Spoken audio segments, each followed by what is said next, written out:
Ya, deadline laporan sebentar lagi kita besok ini kita bersama. Iya, aku tahu. Ya makanya aku lagi ngerjain ini. Kita lembur malam ini. Lembur, aku ada acara nanti malam sama keluarga. Iya, terus masain dulu. Aku sih kemarin lihat punya kelompok tani udah hampir selesai tuh, kayaknya udah selesai dia sekarang. Terus Gimana? Jadi plus jangan, nggak boleh, nggak jujur dong kita itu namanya. ya nggak semua, mau dikit-dikit aja. Cuma nggak semua, cuma dikit aja. Nggak bisa, aku nggak bisa nyari data mereka. Kita tuh harus jujur. Gimana? Besok sebentar lagi nih.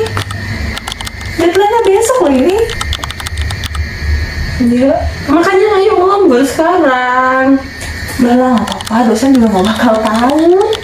Nah, justru itu masalahnya, bukan soal tahu atau enggaknya, tapi kayak soal tanggung jawab kita, kejujuran kita terhadap tugas dan laporan-laporan yang udah kita kerjakan selama ini. Kalau tugasnya nggak jujur, gimana nanti kita ke depannya nanganin pasien? Ayolah, yuk. Nggak bisa, kita selesai malam ini. Kamu yakin dosen bakal ngerti?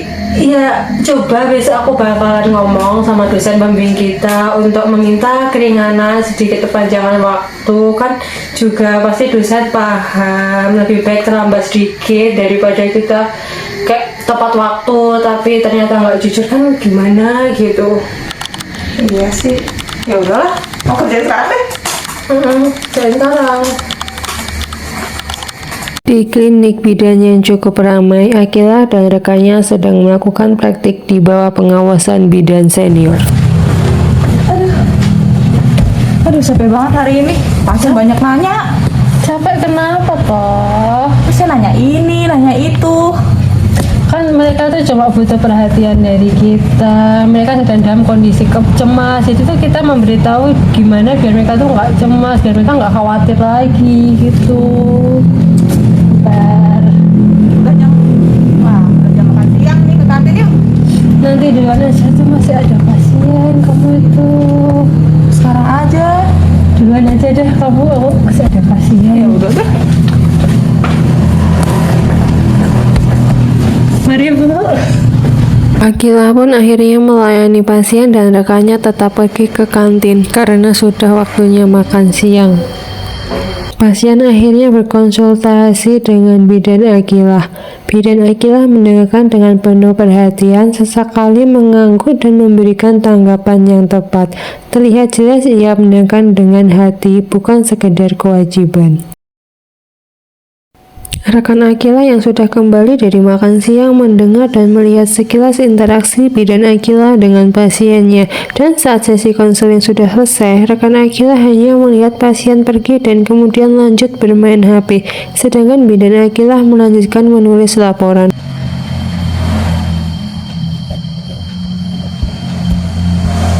Keesokan harinya di taman, Akila duduk sendirian di bangku taman. Tiba-tiba rekannya menghampirinya. Ngapain? Lagi mikirin praktek kita kemarin. Emang kenapa praktek kemarin? Itu loh, kok bisa ya kemarin tuh pasien tuh percaya banget sama kita gitu loh. Iya sih, pas aku lihat kemarin juga habis konsultasi sama kamu, emang pasiennya kayak lebih tenang gitu dari mukanya sih. Nah kan, gara-gara pasien kemarin tuh aku jadi mikir bahwa kalau bidan tuh nggak cuma tentang teori, keterampilan, tapi tuh kita juga harus bisa berkomunikasi sama pasien, kasih empati ke pasien. BTW beliau kasih nilai kita A untuk laporan kemarin. Oh, kita telat loh. Beneran kan, wah berarti beliau itu emang menjunjung integritas dan kejujuran kan, bener kan kata Iya aku. sih, bener. Aku lihat kamu sama pasien kemarin jadi sadar sih pentingnya empati. Ya kan, udah aku bilang.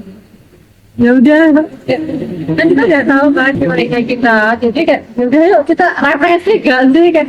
Alhamdulillah akhirnya karena kejujuran kita, jadi kita jadi ya Berkah ya. iya. Ayo. Pesan moral yang dapat kita ambil dari video tadi yaitu yang pertama, jangan sesekali atau jangan pernah kita melakukan pemalsuan data laporan karena hal tersebut termasuk tindakan yang tidak jujur. Lalu yang kedua, kita sebagai seorang bidan tidak hanya mengandalkan teori dan keterampilan diri kita sendiri saja, melainkan kita juga harus bisa memiliki hati yang jujur, tanggung jawab, dan penuh kasih.